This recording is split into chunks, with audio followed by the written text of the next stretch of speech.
Got a couple hard ones. Oh, great. What are ghosts? Okay. What are ghosts? So, there's a popular conception, obviously, of ghosts and all those sorts of things. I want to start by saying that we as Christians, it's funny, we tend to be pragmatic materialists. And what do I mean by that?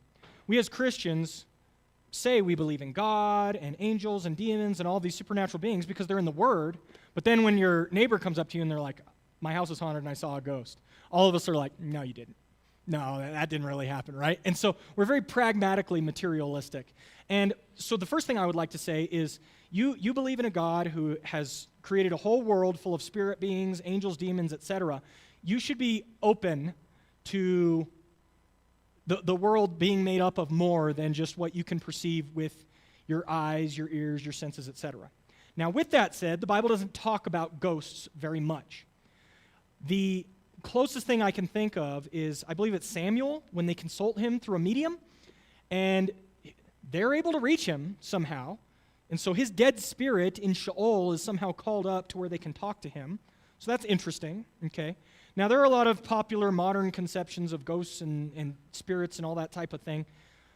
The closest thing I can get to biblically on this topic is we should grant that supernatural phenomena happen sometimes, but we have every reason to believe biblically that that happens from the spiritual realm of angels and demons, right? And so anytime anybody said, my house is haunted and there's a ghost in there, I immediately am starting to think demonic activity, okay? Now, I'm not explicitly saying that's what it is, right?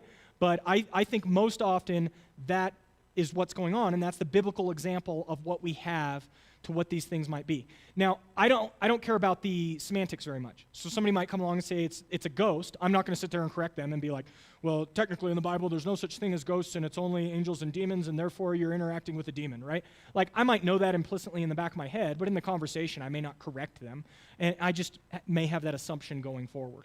But there's a spirit world out there that is even deeper and more foundational than the material world.